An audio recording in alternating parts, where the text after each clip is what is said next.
Jadi kalau ditanya apa sih kebijakan efisiensi ini sebenarnya? Gelap.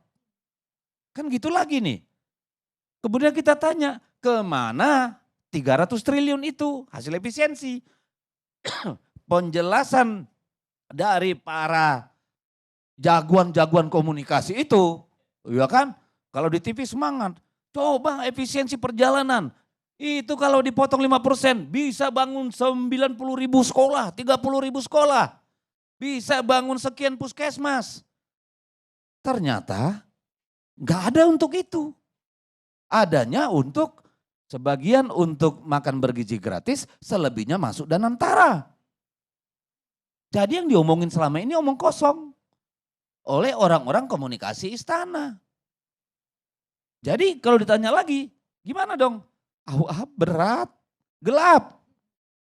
Jadi ini problem kita. Maka ketika adik-adik mahasiswa ini bilang, kami akan turun, apalagi ditantang Pak Jokowi nih. Di acaranya Gerindra. Wah, Pak Prabowo ini presiden paling kuat di dunia. Tidak ada satupun yang berani mengkritik, dijawab tuntas nih sama mereka. Di seluruh Indonesia mereka turun di jalan. Yang provokasi Pak Jokowi. Iya kan? Jadi kalau mau dimarahin salahin Pak Jokowi nih. Ketawa ini Kang Deddy. Lah ya kan logis soalnya. Logis kan? Karena ya itu problem Bang. Jadi kita kalau memang kita sayang sama Presiden Prabowo pada pemerintahan ini bahwa kita berharap memberikan mereka mandat untuk membawa kita pada masa depan yang lebih baik, telan dong pil pahit ini. Kunyahlah itu, digest itu, cerna, lalu perbaiki. Karena dari 13 tuntutan yang disampaikan oleh kau anak-anak mahasiswa ini, semuanya daging Bang. Daging semua ini barang. Saya bacakan, 1, ciptakan pendidikan gratis, ilmiah dan demokratis. Menteri Keuangan membantah ada pemotongan. Ya untuk yang existing mungkin gak dipotong. Ya. Tapi berapa yang nambah untuk 2025? KIP kuliah dan PIP. Gak dikasih tahu. Kan gak dikasih tahu. 2024 aja udah dipotong Bang. Penerima manfaat itu. Tapi gak dijelasin. Soal tukin tadi Ibu Leli. Kemarin adik-adik ini demo banyak yang bisikin. Tolong perjuangkan kami juga. Tukin dosen gak ada keluar. No. Tapi kita bilang tidak ada pemotongan di sektor pendidikan. Ya, dibilang tidak ada pemotongan sektor pendidikan. Data kita dari Banggar. Ada dong. Tapi 5 tahun dipotong. yang lalu Pak Prabowo baru 100 hari. Bukan, kan saya mau bilang yang dibantah Ibu Sri Mulyani juga bilang gitu. tidak ada pemotong anggaran. Ada. Jadi kan komunikasi kita ini kan tadi problem juga gitu loh. Ya, lalu apalagi nih banyak persoalan. Cabut proyek strategis nasional bermasalah. Itu daging Bang. Dalam banyak kasus, Rempang, ya, PIK, di tempat saya KIPI sana, di banyak tempat lain, meminggirkan rakyat Bang, memiskinkan rakyat. Salah nggak sih mereka minta PSN itu dievaluasi? Menurut saya harus. Dan Pak Presiden sudah bilang saya akan evaluasi. Cuma yang terjadi kan kemarin dalam kasus pagar laut. Begitu dicabut angkatan laut, hilang cerita itu. Malah yang keluar cerita, kader PDIP ikut magar laut. Sekarang itu ada proses hukum kok, sudah ada tersangka. Pagar laut itu yang ya oke lah, sampai itu nanti ada pengadilan, barulah kita bilang ada pergerakan Bang. Sudah ada jalan, sudah ya, kalau ada tersangka proses hukum itu juga orang tahu semua. Baik, karena ini begini, kemarin Kementerian ATR BPN menghentikan pejabat-pejabat di ATR BPN. Tapi nggak ada satupun pengusahanya yang dikena kasus kriminal. Padahal kan mereka melakukan kejahatan itu kan karena disuruh. Karena ada yang berkepentingan.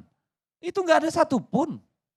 Sertifikat sudah ada dicabut. Kebetulan menterinya Golkar. Kan ya kawan saya Nusron, saya sudah bilang loh, Oh, ya, tapi kenapa Mas Dedi juga. kenapa yang menyuap mereka untuk melakukan kejahatan tidak ada yang diproses hukum? Kan gitu nih. Lalu kemudian multifungsi ABRI sekarang. Bang, sekarang di BUMN masuk TNI. Ya, mungkin nanti akan bertambah ini bulan Maret. Di kedirjenan yang tidak sesuai dengan undang-undang TNI juga masuk.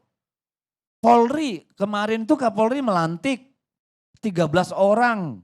Ya, jenderal bintang 2, bintang 1 di kementerian dan lembaga. Lah birokrat kita mau kemana? Emang kita mau balik ke zaman Orde Baru nih? Itu kan tuntutan anak-anak mahasiswa ini. Karena mereka peduli pada hidupnya nanti di masa depan. Masa lu harus jadi jenderal baru bisa jadi komisaris atau dirjen? Saya betul-betul sedih ketika kemudian nih buzzer-buzzer bayaran ini, saya nggak tahu apakah itu tanda kutip buzzer arahan istana atau buzzer-buzzer yang dari dulu itu mendukung Jokowi. Tapi berusaha mendowngrade gerakan anak-anak nurani bangsa ini. Ini maha sewa, bayaran, diorder oleh PDI Perjuangan. Ini tidak anak-anak yang gak punya otak. Ini yang brengsek bukan influencer yang dibayar ini. Ini mandor-mandor yang nyuruh, yang membuat narasi itu.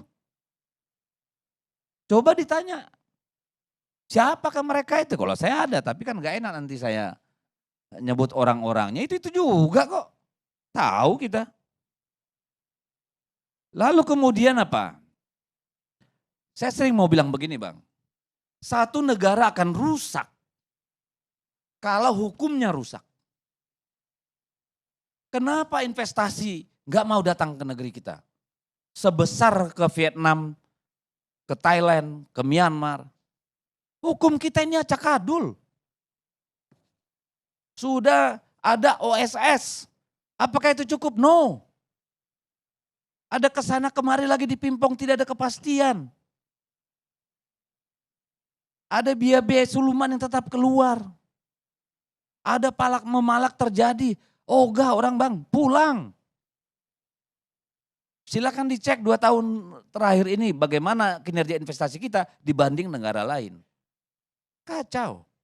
Jadi kalau adik-adik ini bilang Indonesia gelap. Ya, halo teman-teman, selamat datang lagi di channel ini. Salam inspirasi, salam NKRI, harga mati. Luar biasa penyampaian dari Bung Deddy Sitorus ya. Ya, menanggapi persoalan-persoalan yang terjadi saat-saat ini teman-teman. Nah, kalau saya melihat, ini saya langsung masuk ke komentar saja ya. Saya yakin pemirsa, teman-teman, Bapak Ibu, dan Anda sudah mendengarkan penyampaian dari cuplikan video sebelumnya.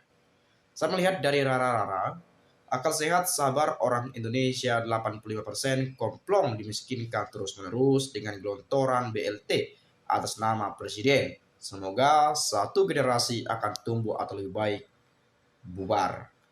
Yang mengusung Jokowi dari pertama muncul itu siapa coba? Mikir ya. Terus sekarang kalian kecewa sama Jokowi? Mending zaman Orde Baru Bang Sitorus. Lihat di belakang tulisan mobil truk, anak enak zamanku tole katanya.